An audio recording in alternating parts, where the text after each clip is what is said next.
This is the latest crop circle to appear on Tim Carson's farm in Wiltshire. He says the circles have cost him £120,000 in damage over the past 30 years. So now he's destroying them so people can't see them. Sally Chandler reports. This is the first crop circle I've ever been inside. Carved into the wheat on this farm in the Pewsey Downs, it's certainly striking from above.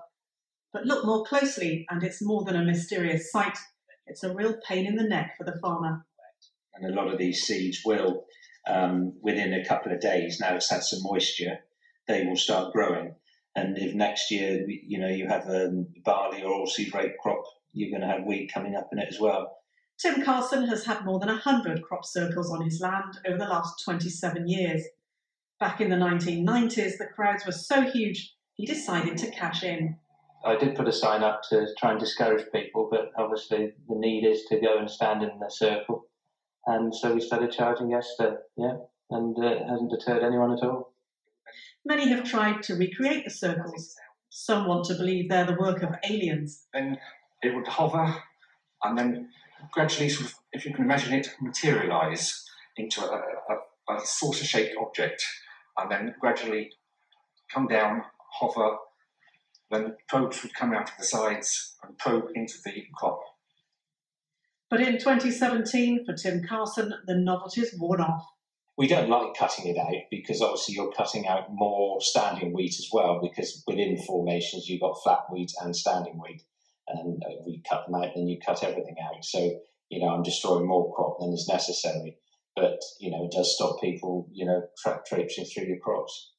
Wiltshire Police are now urging farmers to report crop circles on their land, though so far only one person has ever been convicted of criminal damage for trying to create one. Sally Chandler, BBC Points West, in the Pewsey Vale. So we believe Matthew Williams from Wiltshire is that one person who has been caught and convicted. He's never done it since and says he understands some farmers' grievances, but he says it won't put everyone off. There used to be about 12 teams, and now I think you're down to about 4 or 5 teams. But the standards have got quite good. The quality of the designs is as good as it's ever been. But there's not many new people coming into it. It seems to be a lot of the same guys doing stuff every year. What do you think it brings to an area like Wiltshire then? Well, I think Wiltshire is special because it has things like Stonehenge and Avebury, and in the past, I suppose that people who would have been making things like that may have been artistically inclined and, sort of like the people who are doing it today. They're trying to put their mark on the land. They're trying to make a statement.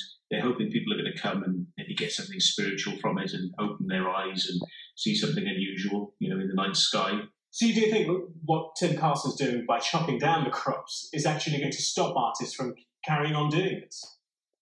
I don't think it's going to work because they've been doing this for a number of years now. And if you look at how many years the crop circles have been there, they have been cutting out a lot more in the central area. All it's really doing is moving the crop circles from the central area that people expect them to appear in out to new places that they've not been before. So it hasn't really made an effect apart from just moving it somewhere else. I can't let you go without asking you this. Some people will obviously say, well, many of them aren't even man-made. What are your experiences of that side of things? I do believe in paranormal things. I've seen UFOs out at night. I've had strange effects where I've got the idea to go and do a design. I've put it down 200 feet away from people who are in that field, actually meditating on exactly the shape that I've come and put down next to them. I think that realistically, paranormal things happen all the time in crop circles around Wiltshire. It's just one more facet that people need to look into. And man-made, it doesn't matter. It still, brings people to the area and they have genuine paranormal experiences. Matthew Williams, thank you.